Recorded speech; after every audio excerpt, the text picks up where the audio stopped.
flag. Tight end Klein switches from right to left. Orgy, short pass on the crossing route to Klein. Klein's going to be short of the first down. Already we've used over 20 seconds of the play clock. Third down in a yard, a big one. And they got it, and then some. Mullings dragging Trojans. Broke free. Mullings in the clear. It's a foot race. He'll get tracked down, but he comes up with the biggest play of the day, other than his 50-plus yard touchdown run early.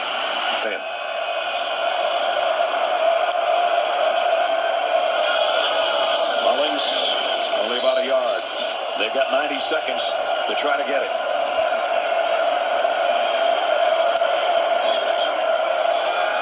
Mullings, straight up the middle. He's about a yard shy of the first down.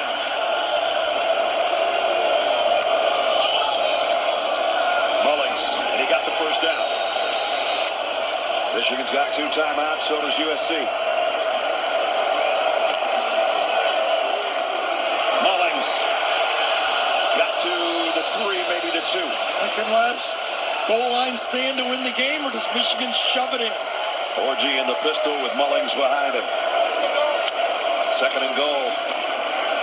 He pulls up and throws. Incomplete. Timeout left for Lincoln Riley if they stop him here. That's a huge timeout. Orgy gives it. Mullings going to be dragged down short of the goal line. About a yard and a half away from the end zone for Michigan. Bredesen is in at fullback with Mullings the tailback. And Orgy under center. Mullings. He's in. Touchdown, Michigan. And that was the last series, or last 2 minutes of the game. Welcome to Wolverine Chat. Once again, I am your host, Timothy Raymond. What a game that was Saturday. It's a season reset. That's how I look at it. We didn't know what was going to happen. Truly, we could have won. That's what I thought. We could have lost, and we could have lost easily. I thought possibly, but that's not true. And Orgy, he did fine. We need to pass. Even when I say pass, I don't mean, short little outs. I don't mean little screen passes. I mean downfield. Because even if we don't complete any one of them, we got to let the other team know that it's possible that he possibly could pass. And he did it a couple times, but there's no separation. So I think Orgy did a great job.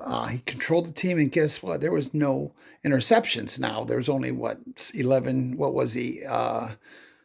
7 for 11 or something like that. There was not a lot of passing, 32 yards. So the passes we did complete. That one little swing pass on that last series was the biggest one. But this is definitely a tale of two halves. First half, come on. Michigan was just dominated that offensive line, moving the ball. And then the second half, it switched around. And let me ask you guys, how many of you people really thought when Michigan stopped them that we were going to bring the ball 89 yards and win the game? Did anybody, especially when we missed that extra point? And here's the thing, I kind of going all over the place here, but that extra point could have came back to, that may be the reason we won the game that he missed. And let me explain why. If he had made that extra point, okay, Michigan's at 4th and 2. I don't know if they're going for it. They maybe not. But they could just kick that extra point, send the thing into overtime. And USC's moving the ball. Michigan's defense getting a little tired. Secondary's a little beat up. I don't know if we could, and I don't know if we could score, if Orgy could score from 25 yards. Those are tough things to, it's a hard place to get into. So, but you know what? God bless this Michigan team, because Orgy came in and they won, and Mullins, what a game. Offensive wise, total yards was pretty close. USC actually outgained us 379 to 322. course, they outpassed us 283 to what 39, I believe it was, or 32. But rushing 290 to 96. What a job! 2 weeks in a row, we got near 300 yards. Khalil Mullins just he reminds me of Montgomery and the Lions. Just that last drive against the Rams just took his team on the shoulders, was not going to be denied. That run for whatever it was, 70 yards. Oh my gosh, he just could not get stopped. And when they stopped him, I was a little nervous. I didn't assume we were going to score. I'm just trying to be honest with you. But they went down, they won, they stopped them on defense again, and it was just wonderful. Donovan Edwards. Now everybody's like, "Oh man, Donovan, what's wrong? What's wrong?" He's had a couple decent weeks. I'd say good weeks. I mean, he had 14 rushes for 74 5 yards and another breakaway. That's what we need him for. Those big plays. You can't take them out. I mentioned last week, putting him in the slot, maybe bringing them both back there, But as far as RB1, yeah, I think Khalil is our running back one. But Donovan it's 1A, 1B. Don't give up on Donovan.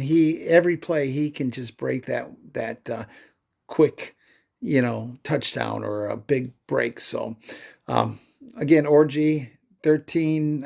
He had 13 rush for 43, 3.3. Had some big plays.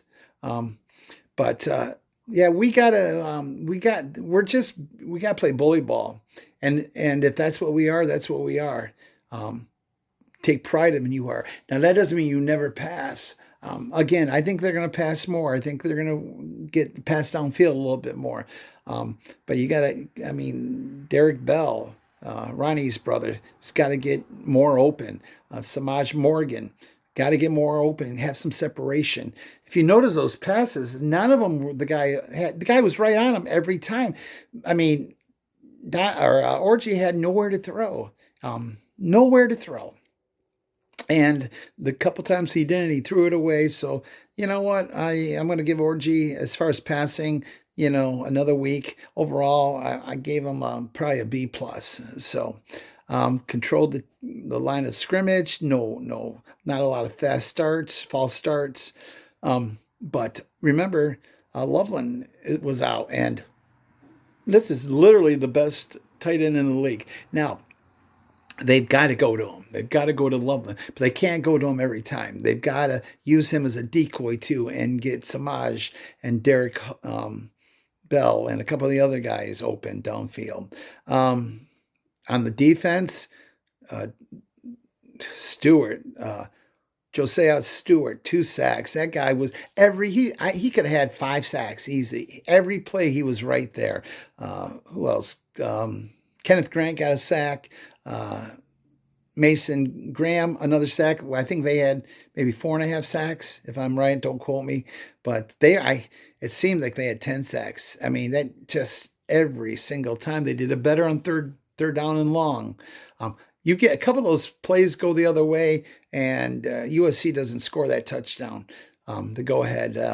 So look, they're going to have some issues. USC did a great job on offense. Miller Moss, a great quarterback. I think he did a great job. 28 for 51, 3 touchdowns. Of course, everybody against Michigan is going to have a pick 6. And once again, my boy Will Johnson did it again.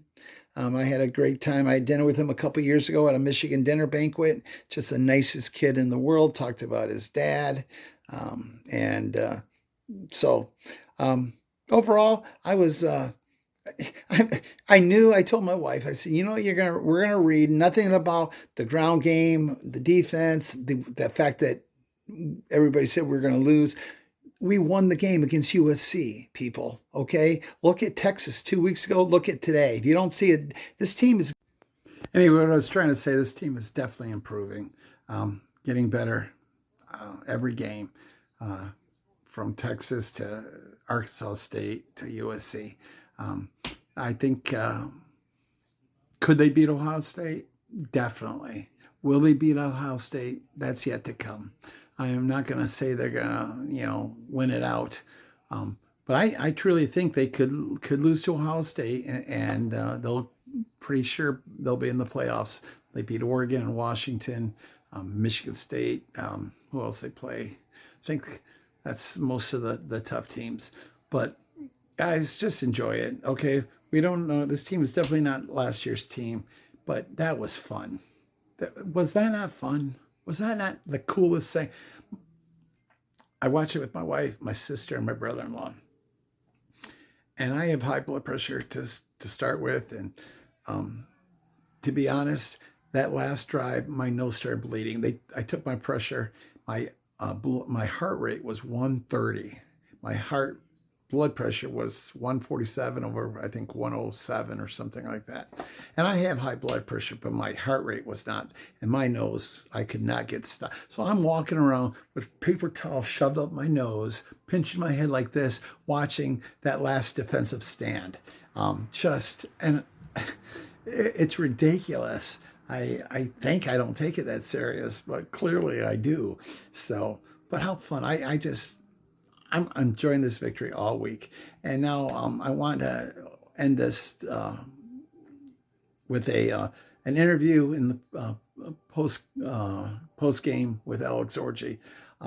Look, I'm not going to try to be preachy or anything like that. People that have watched me, you know that I love the Lord, and I'm a unashamed born again Christian that puts my faith in the Lord Jesus Christ.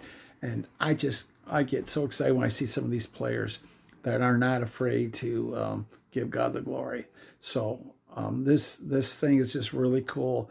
What Alex Orji says, and we've had people like Blake Corum in the past.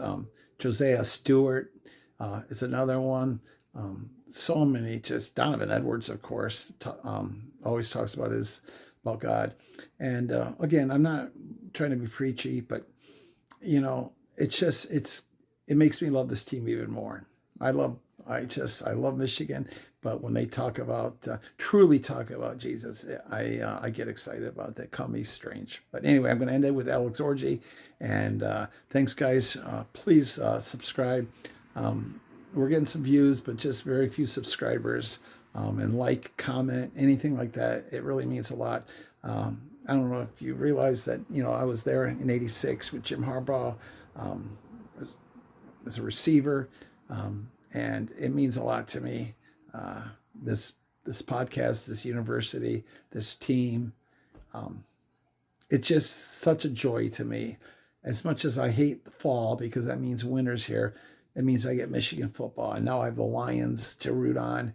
It's a great time lately. It's a great time, and it's a great to be a Michigan Wolverine. God bless. Take care. Bye-bye. Comments that I got from the coaches and the players alike was huge. But Isaiah, you can show them your hat real quick. That's everything to me. That's everything. Like, the confidence that I get from the man above is second to none. Like, I can't tell y'all enough how much every time I'm reading my Bible, I'm in Psalms right now. And Psalms long, y'all know. I'm reading Psalms right now, and it's just like everything that I'm reading and I'm hearing from my parents and from my people is like being reinstilled in me. And it's like the confidence that I'm getting from the man above, from the people around me, it's just different. I keep saying it's different, but like when I tell you that last drive really felt like divine intervention, it felt like he's right there on that field with us. Like, we just got to keep, trusting in God and trusting in each other. I think that nearness to God makes you feel it's a lot, so we got to keep rolling.